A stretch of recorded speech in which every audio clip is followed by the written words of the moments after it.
মাছ রপ্তানি। মাছ রপ্তানিটা আখাউড়া দিয়ে হয়, আমাদের এখান দিয়ে কেন হচ্ছে না?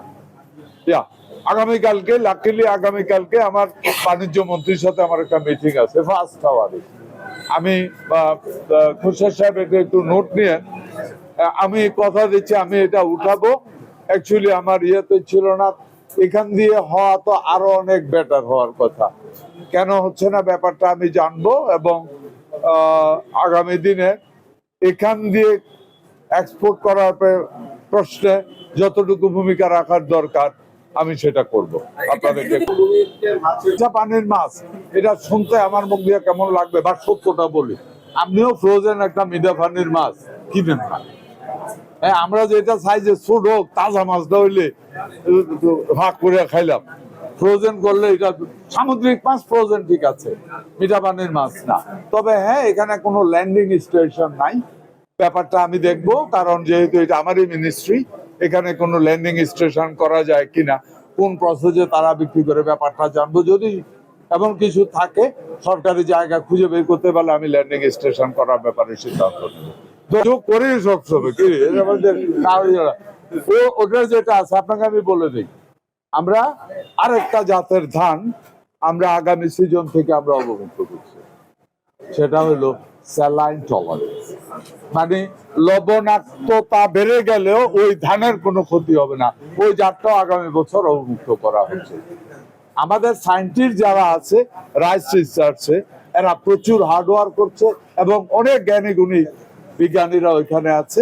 আমরা আশা করি এই সমস্যাগুলি ইনশাআল্লাহ আমরা ওভারকাম করতে পারবো। এর মধ্যে আমরা আলাপ আলোচনা করছি, আমাদের এখানে যে প্রজেক্টটা আছে এটা প্রচুর জায়গা আছে এবং আমরা ইচ্ছা করলে সারা বাংলাদেশের ভ্যাকসিন এখানে উৎপাদন করার মতো স্পেস আছে বা এইটা, এবং এখানে এই ল্যাবটা বা এই প্রোডাকশনটা অনেক বাড়ানোর জন্য আমরা একটা প্রজেক্ট হাত দিচ্ছি। আশা করি খুব কম সময়ের ভিতরে এখানে আমাদের যে পরিমাণ ভ্যাকসিন উৎপাদন করছি তার থেকে বহু গুণ বেশি ভ্যাকসিন এখানে আমরা উৎপাদন করতে পারবো। শুধু এটা নয়, এই গরুর জন্য না, ইভেন মুরগি মোরগের যেটা, এটাও তো আমরা এখানে করতে পারি। আমার এই জায়গাটাও অনেক বড় আছে, আমরা এটা ইউটিলাইজ করবো ইনশাআল্লাহ। ধন্যবাদ আপনাকে। মানে জানেন 2-3টা ডিপার্টমেন্টে খাল খননের সাথে জড়িত, তার ভিতরে আমার কৃষি বা এগ্রিকালচার ডিপার্টমেন্টে যতটুকু খাল আমরা পেয়েছি এক্স্যাক্টলি সিজনের মধ্যে সম্পূর্ণটা শেষ হয়েছে।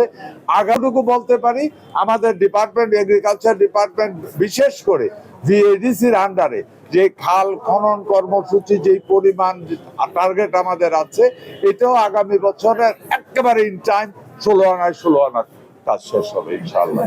ধন্যবাদ।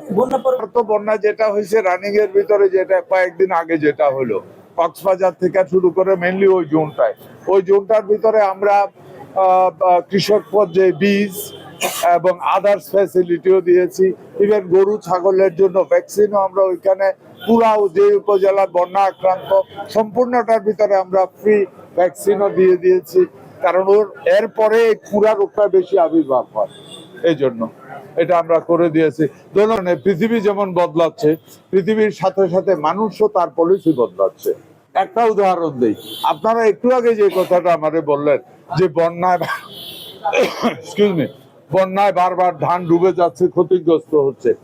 আপনার অবগতির জন্য, আপনাদের অবগতির জন্য বলছি, আগামী সিজনে হাওর এলাকায়, মেনলি বন্যায় হাওর এলাকাটা এফেক্টেড হয়। হাওর এলাকায় আমরা 118 দানের একটা নতুন জাতের ধান বীজ আকারে অবমুক্ত করা হচ্ছে। আগামী বছরেই, মানে এই সিজনের পরেই আমরা এটা বাই 30 টন আমরা বীজ এটাকে সরবরাহ করবো মেলে হাওর এলাকায়, এবং তারপরের বছর, প্রথম বছর যদি 30 টন যাচ্ছে, তারপরে আর এটার বীজ নেওয়ার সমস্যা হবে না। তো এখন প্রশ্ন যে এটাতে লাভটা কি, এটা কিভাবে বন্যা থেকে মুক্ত থাকবে? নাম্বার 1, এই ধানটা আমাদের বন্যাটা কেন আসে, আমাদের যে ভ্যারাইটি গুলি এই মুহূর্তে আছে, ওই ভ্যারাইটি গুলি যখন ধান কোপার কথা তার থেকে যদি 10 দিন আগে যদি আমরা হালিটা ফেলতে পারতাম, ধানটা কুপতে পারতাম। 10 দিন আগে যদি আমরা হারভেস্ট করতে পারতাম, আমাদেরকে কিন্তু বন্যাটা পাইতো না। 10 দিন আগে আমরা কেন করতে পারি না? ওই সময় ধানের বীজ বুনলে ওইটা গেঁড়া আসে না, শীত বেশি থাকে। এই যে 118 জাতের যেটা, এটা যেই ঠান্ডার জন্য গেঁড়া আসতো না, ওই ঠান্ডার মধ্যেও এই নতুন জাতটা গেঁড়া আসবে।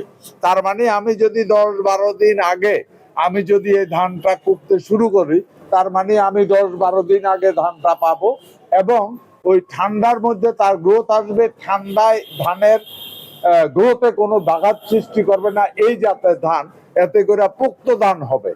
নর্মালি ঠান্ডায় অনেক সময় ধানের চিটা হয়ে যায়, এই জাতটা নতুন যেটা অবমুক্ত করা হলো এটা তা হবে না।